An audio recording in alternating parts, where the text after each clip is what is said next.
Nope.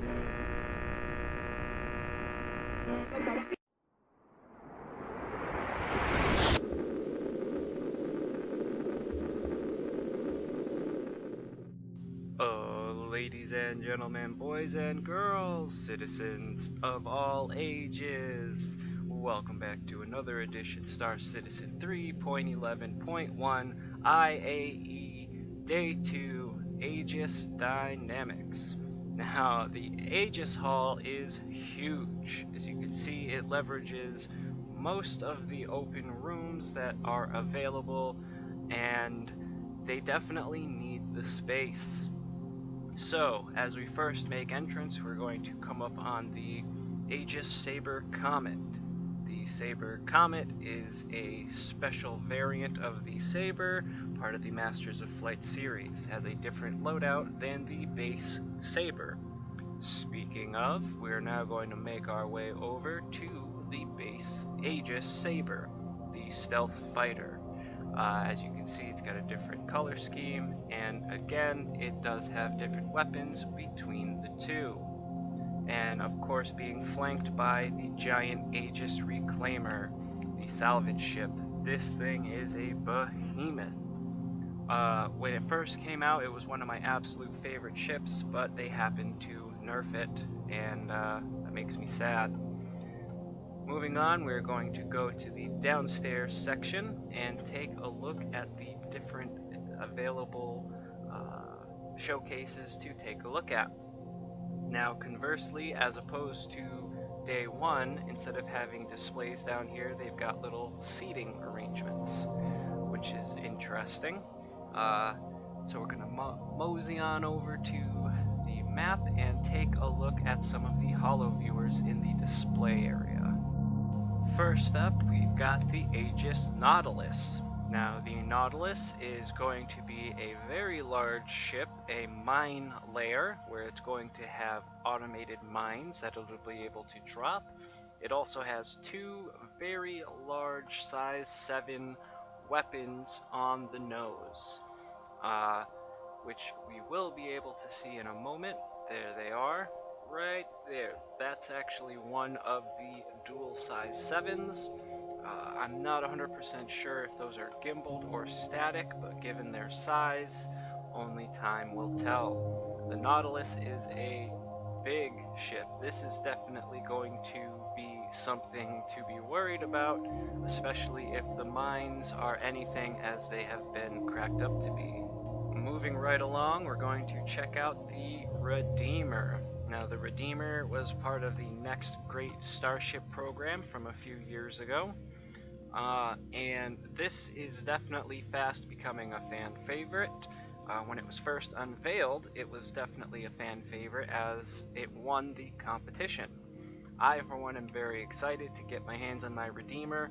I like this ship personally because it kind of seems like an attack helicopter to me, and there really aren't many ships in the verse that kind of give off that aesthetic. Very, very interested to see what they do with this ship when it comes in. It is turned into a gunship, and I'm very excited for it. The irony, though, is right here. Next Great Starship. Part of the show, the Next Great Starship. Yet here we are years later without this great starship being next. As we round the bend, we come up to the Aegis Vulcan. Now, the Vulcan is going to be a repair, refuel, rearm type of ship, kind of like a toolbox of ships, if you will, where you're going to be able to be in the support role that I know a lot of people are looking for and looking towards. The Vulcan does come with drones, if I recall correctly, for remote operations, for doing things such as repair, refuel, rearm, all that good stuff that you'll need to do when you're out in the far reaches of space. The Vulcan is still a little ways out, as it does rely on drone technology, but hopefully that will also be in sooner than later. Now we're going to start going through some of the side halls to take a look at the other ship displays. As we round the corner, we now see two of the bombers. We've got the Aegis Eclipse and the Aegis Retaliator. The Eclipse came out a couple of years ago, has three size 9 torpedoes, which is a hell of a wallop. The Eclipse is definitely more for the larger ship targets, as torpedoes are slower. Its goal is to kind of zip in, release its payload, and get out, as the armaments are not super powerful. Moving right along, we're going to mosey on over to the Retaliator. Now, the Retaliator is the original heavy bomber. This one has, I believe, six or seven size 9 torpedoes, so this thing is not messing around. Along with that, it's also dotted around its hull with turrets, so this is quite the force multiplier.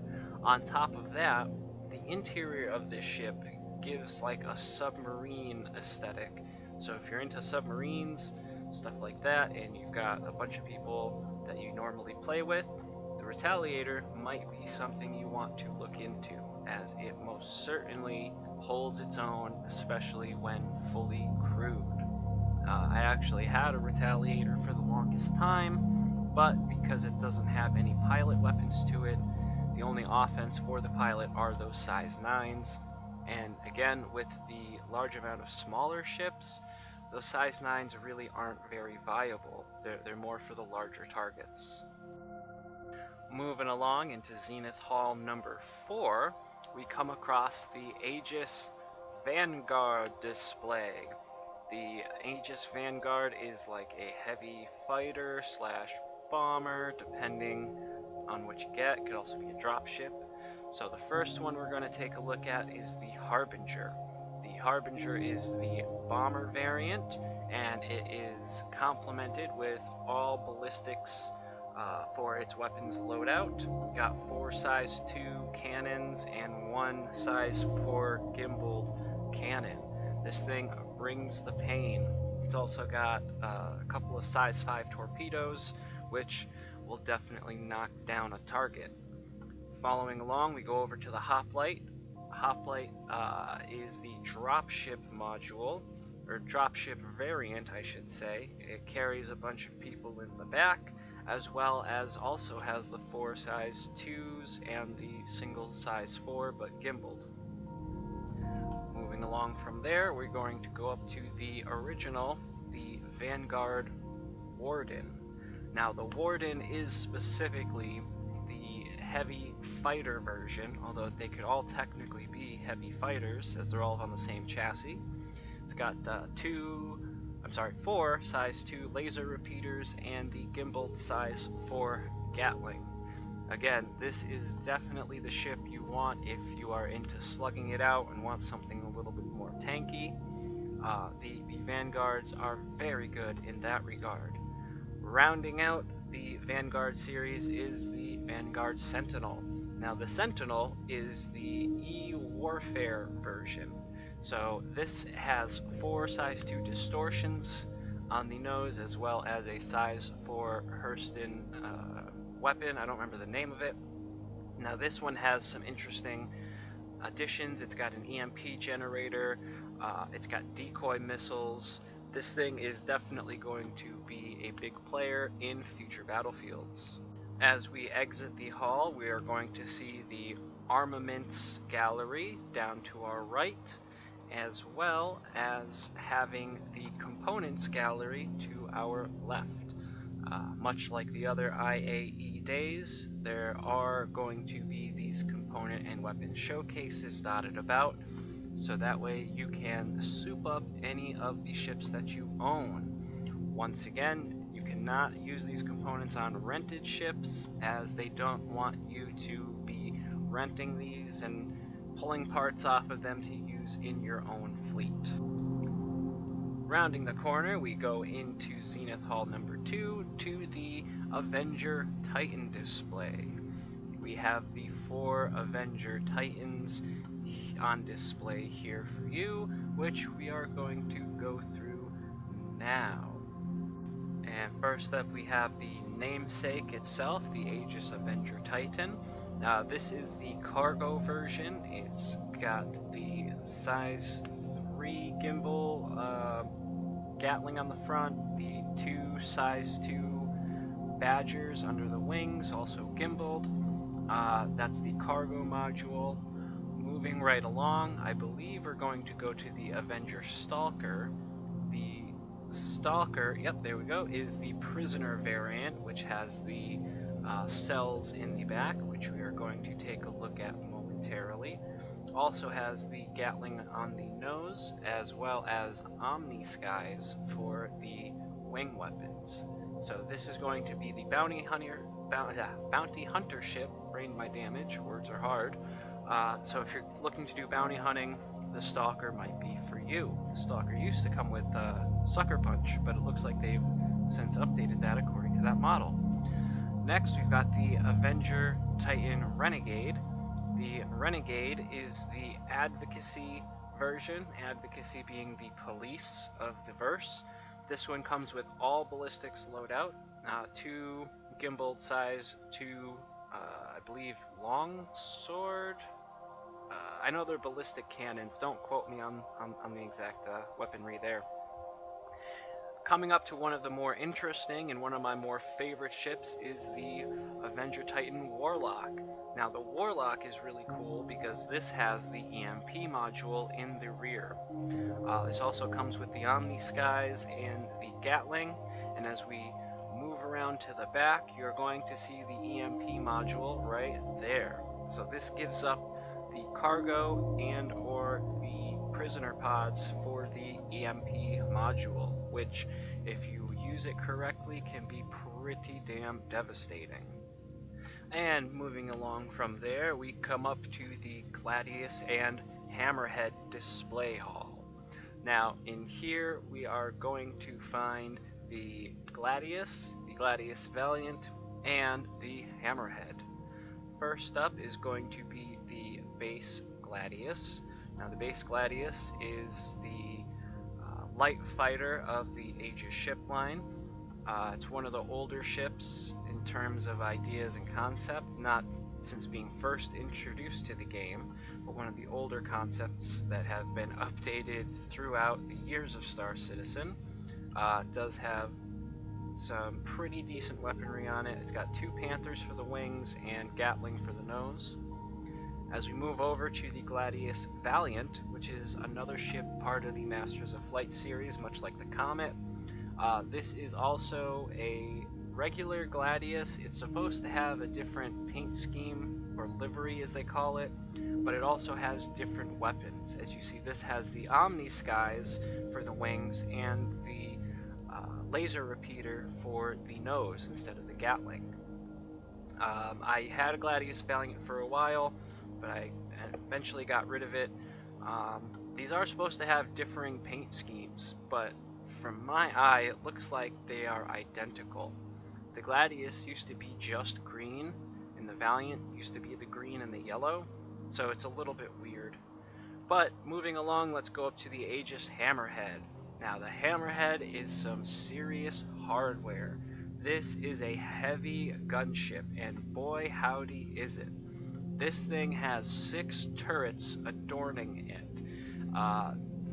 2 on each side with 4 size 4 laser repeaters. This thing brings the pain. If you're looking to be a huge force multiplier in a battle, you bring a Hammerhead, especially fully crewed. This thing can do some battlefield control like nobody's business. It has heavy armor, it's got some shields. Well, I'd hope it would have some shields, but yeah, some big shields at that, and this thing is a tank. When it first came out, it was definitely the bane of a lot of people, as it took serious firepower to whittle it down. It still kind of does. It's got a couple of shield holes, which if you're able to maneuver around to, it kind of cheapens the fight a little bit. So looking forward to when side distance field technology comes on, so that way we can mitigate these shield holes and start to really balance the ships as they're supposed to be. But other than that, I mean, the Hammerhead is definitely a force multiplier that you want to keep up your sleeve for those really difficult battles. This thing is a beast. Also has a nice little docking collar on the front there, that top section where it's kind of indented, that's normally closed. And that is just about everything here at the Aegis Hall. We do still have quite a few days left of the IAE. The free fly is going on right now, so if you're interested in Star Citizen and you want to give it a try, check out the description, go to the website, make an account, use my promo code to get an extra 5,000 credits to use in the verse, and go over to the Tobin Expo Center on Microtech, check out the ships, go rent them and fly them around for free for the 24 hours. You can't go wrong. Literally, it's free. It's free! Jump in! Let's do this! Come on, what are you waiting for? Other than that, I think I'm going to leave the video here. Thank you very much for watching. I hope all you beautiful bastards out there, you have yourselves a wonderful day, morning, evening, whenever, wherever you just so happen to be. This is Will, Daylight Gamer, coming to you from Microtech, signing out. Love, peace, chicken grease.